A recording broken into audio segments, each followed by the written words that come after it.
En 1830, el joven novelista Próspero Mérimée, de en ese entonces 27 años, hacía varios viajes por España por turismo o trabajo. Era la época en la que España y Francia se llevaban bien, así que el turismo entre ambos países era algo que podía realizarse sin recibir burlas de tus amigos patriotas. Esto último es broma, España y Francia nunca se llevaron bien. Es en uno de estos viajes donde conocería a María Manuela Kirkpatrick, condesa de Montijo, a la que también conseguiría entrevistar y de la que se volvió un amigo cercano, al punto de mantenerse en contacto desde la lejanía. Es durante este tiempo que la condesa le contaría a Mérimée una historia que se le quedaría grabada en la cabeza. Era una historia sobre un valentón de Málaga que había matado a su querida, una mujer que se debía exclusivamente a su público, aunque también se cree que la historia podría estar basada en un poema ruso llamado Los Gitanos de Alexander Pushkin.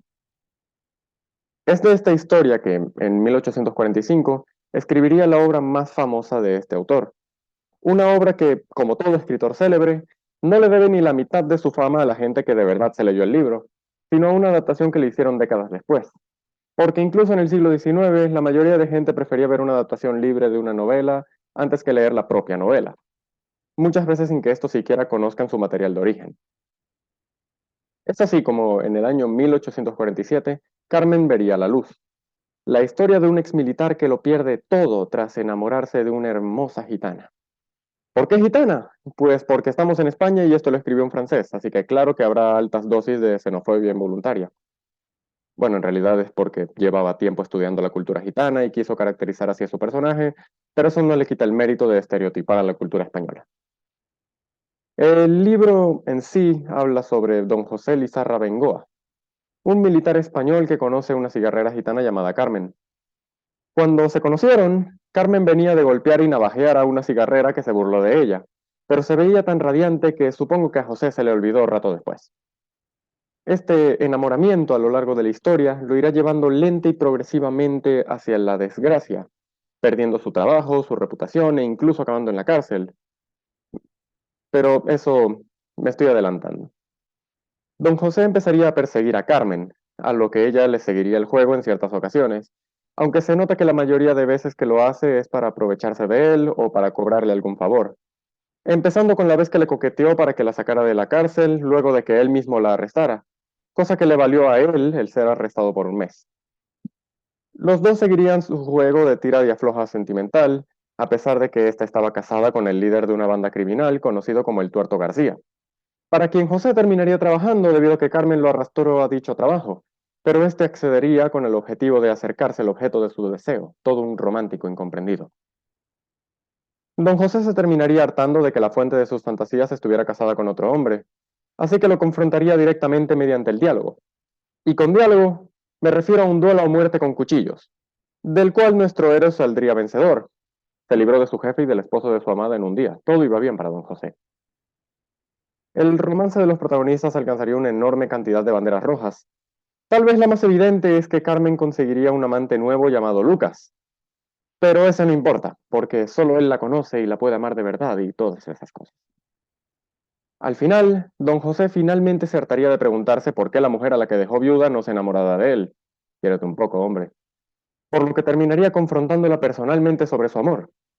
Y con confrontar me refiero obviamente a otro duelo con cuchillos, completamente unilateral en el cual don José terminaría vencedor, todo un maestro de la pelea callejera.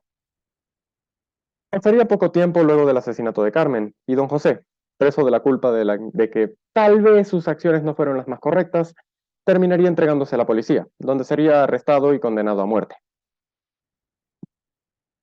Y esta sería la novela Carmen, pero nuestra historia no termina aquí.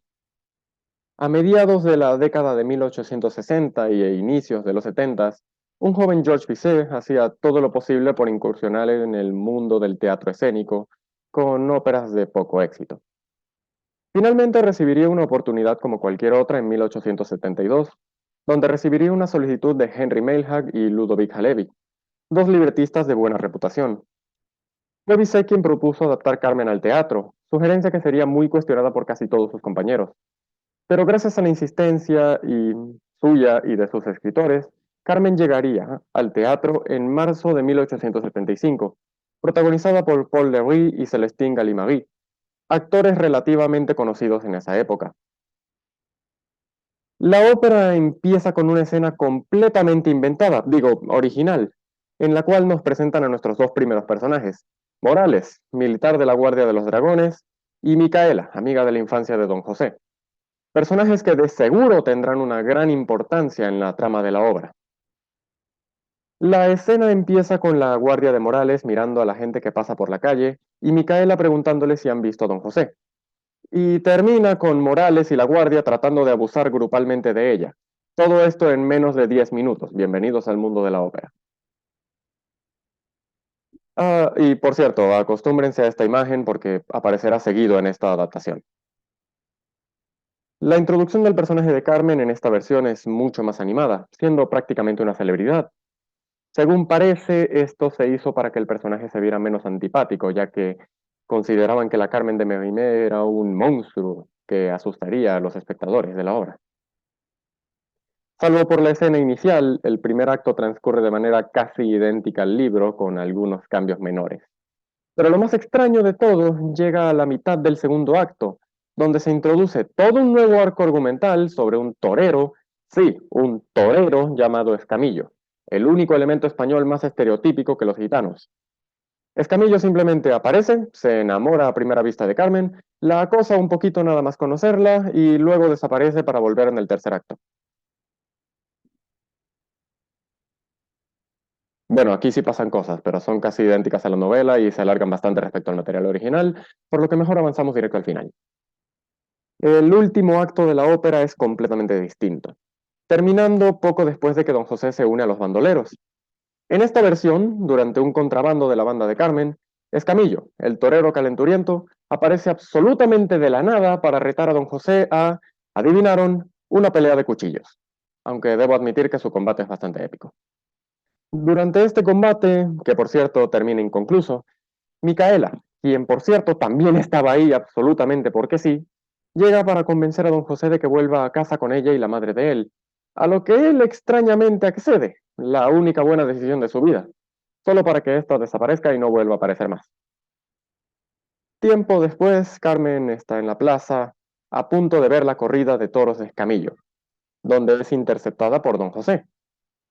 Al final terminan discutiendo y don José asesina a Carmen y se entrega a la policía, al igual que en la novela, dándole fin a esta extraña versión de la historia. Y esas fueron las dos versiones de Carmen. ¿Qué me pareció? Pues bastante buena, de hecho. El ritmo se maneja de forma dinámica para mantener al lector atento y la historia es muy atrapante. Me mantuvo interesado en todo momento. Los personajes son probablemente la mayor flaqueza de la historia. Muchos han acusado a la obra de tener ideales machistas, a lo que tienen razón. En la novela, el único personaje femenino con nombre es una persona manipuladora, violenta e impulsiva. Y mi problema no es ese, de hecho, me gusta su perfil de personaje. Mi problema es que constantemente la obra nos recuerda que no debemos caer en sus malévolos encantos de bruja, sin mostrar ningún problema en que todos los hombres de la historia acosen sexual y verbalmente a Carmen, o que de plano la maltraten verbal y físicamente. Ideales que, aunque no se consideraban sexistas en su época, es difícil verlos hoy en día sin sentirse incómodo. Y el resto de personajes son prácticamente irrelevantes. Contradictoriamente, a pesar de eso, lo que me pareció el mejor aspecto de la obra fue su protagonista. Don José es un personaje de moral firme y apegado a la ley de su época, un militar incorruptible que poco a poco va descendiendo al desastre tras una serie de malas decisiones y experiencias desafortunadas, hasta terminar como un violento criminal presa de sus impulsos. Un animal atrapado que se niega a salir de su jaula incluso cuando le abren la puerta, como lo describe el biógrafo Winton Dean. Es el mejor arco de villano que he visto en un libro y lo mejor de la obra, en mi opinión, en ambas versiones.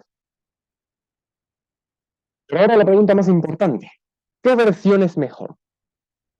Pues para mí está bastante claro. La novela es muy superior a su adaptación a teatro. Las escenas del libro se alargan innecesariamente para poder encajar en una ópera de 2 horas y media, además de añadir escenas nuevas que no aportan absolutamente nada a la trama y, paradójicamente, todo se siente más acelerado, como si tantas escenas de relleno no les dieran tiempo de desarrollar la historia principal. Pero lo peor de la ópera es definitivamente sus personajes. Los nuevos están de relleno y los viejos empeoran considerablemente. Lo más notable es que la ópera introduce muchos más personajes femeninos, lo cual de algún modo hace que la obra sea todavía más machista, ya que todos estos personajes nuevos son tremendamente aburridos y con motivaciones que no puedes leer en la actualidad sin levantar una ceja. En esta versión, Carmen admite que solamente le gusta a José porque le parece guapo, además de que la ópera la suaviza bastante, volviéndolo un personaje mucho más correcto y hasta ingenuo en ocasiones, de nuevo, para verse más apelable al mundo público familiar. Las amigas de Carmen aquí solo sueñan con conocer a un hombre con dinero para casarse con él. Una de ellas hasta menciona que le encantaría la idea de casarse con un hombre anciano para esperar a que muera y heredar su fortuna. Sí, esto es un diálogo de la obra. Y Micaela, que parecía que iba a tener alguna relevancia al ser un personaje puro y amable, lo cual contrasta con el resto de integrantes del elenco, tiene aún menos relevancia en la trama al punto que parece que la introdujeron a la obra en último minuto. Y de hecho lo más probable es que haya sido así, ya que según Ludovica Levi, se introdujo con el propósito de suavizar la obra para que se viera más familiar. Por esto Micaela es el personaje más joven de la obra, con 17 años, lo cual no hace más que sumar banderas rojas a la lista. Escamillo está ahí para reemplazar a los dos personajes, a García y a Lucas, los dos intereses amorosos de Carmen, quienes no aparecen en la ópera. Reemplaza a García al ser quien desafía a Don José, porque toda buena obra necesita una buena pelea con cuchillos. Y también reemplaza a Lucas al ser la principal fuente de celos de Don José, y el móvil por el que éste termina asesinando a Carmen. Aunque me parece un personaje bastante sobrante, la verdad lo mismo puedo decir sobre los dos personajes a los que reemplaza. Así que me alegra que al menos tengamos un personaje insatisfactorio en lugar de dos. Y hablando de personajes insatisfactorios, el peor de todos es Morales, que lo presentaban en la ópera como un personaje importante, pero su única aparición fue en la primera escena donde intentó abusar de Micaela y no vuelve a aparecer más. Es que puedes sacar a estos dos personajes de la obra y toda la historia seguiría igual, no tienen ninguna relevancia. Aparentemente la ópera fue un fracaso durante su estreno, principalmente por lo controversial que fue, al punto en que durante las últimas funciones se regalaban las entradas, aunque posteriormente iría ganando culto entre las audiencias e iría creciendo hasta convertirse en una de las óperas más populares de la historia, más que todo por su música. Porque algo sí es seguro, las canciones de la obra son muy buenas. Como musical triunfa bastante bien. Ah, y la novela tiene también sus seguidores, pero debería ser mucho más popular. Pero en fin, esta es mi opinión en general. Realmente recomiendo revisar cualquiera de las dos versiones dependiendo de sus gustos. En fin, eso es todo. Gracias por su tiempo.